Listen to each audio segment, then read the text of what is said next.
Greetings, folks.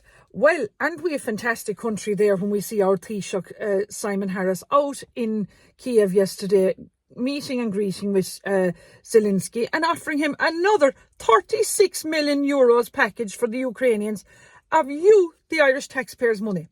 Well, we see there this morning that Mosney now is flying it. They received over 200 million euros. Yes, 200 million euros of the Irish taxpayers' money in housing accommodation for asylum migrants.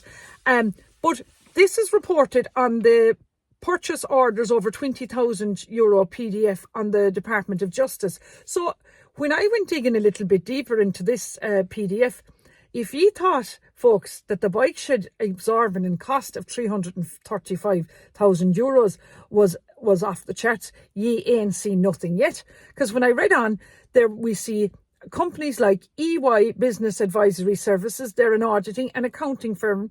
They got overpaid over 625,000 euros, 465 euros. Another company that jumped out at me were Accenture Limited. I believe these got paid in excess of over 1.5 million for IT and maintenance support.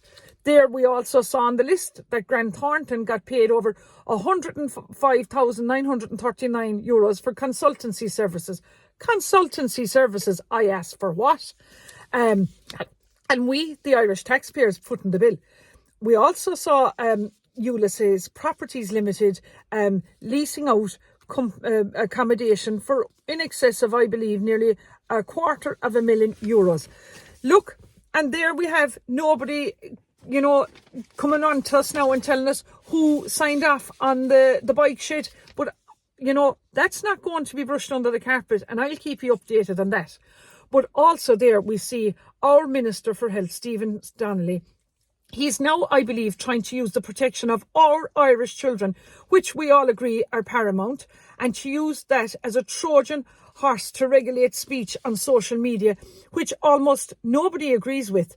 I believe this is a low act now, what Stephen Donnelly and this Irish cobbled-together government are trying to do, to use child safety to justify regulating free speech online with the EU Digital Services Act. Look, we all agree that child protection is paramount. I'm a mother of two myself. But these regulations that Stephen Donnelly proposes, I believe that there's a more hidden agenda behind it to curb free speech and our civil liberties. Stephen Donnelly came out with a statement that, there's so much misinformation on social media platforms that it seems to be like a Wild West now with the online platforms. Stephen Donnelly said that while we have a good track record of online free speech, though, look, correct me if I'm wrong, but is this not the same Stephen Donnelly that, that misinformed, I believe, the Irish people on the exclusion zones around abortion clinics, and I believe propagated many what I believe would be considered lies during the COVID era. And he now has the cheek to talk about misinformation. The hypocrisy of Stephen Donnelly and this Irish cobbled-together government holds no bounds. I believe Stephen Donnelly is hiding the true intention of this new law. And correct me also if I'm wrong, wasn't it Stephen Donnelly, the Minister for Health, when all the doctors and scientists got cancelled for disagreeing with the COVID-19 official narrative, like Professor Dolores Cahill, Dr. Jerry Waters and Dr. Morrissey? Look, we see there now there's over 230,000 children in our country currently experiencing material deprivation as a direct measure of poverty derived from the lack of items that are deemed necessary for an acceptable standard of living.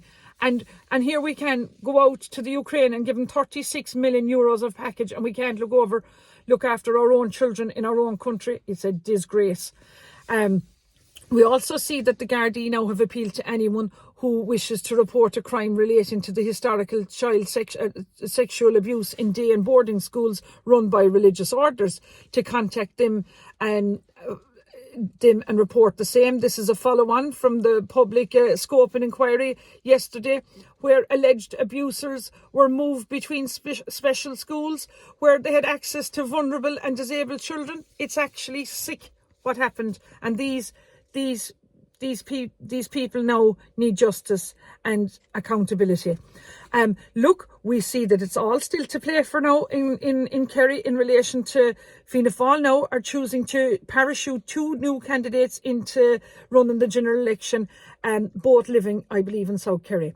But look, could this be Fianna Fáil's attempt to bring a second seat into Kerry in the 5-seater constituency? Or is it a case of Norma Foley trying to split the vote and maintain her own seat?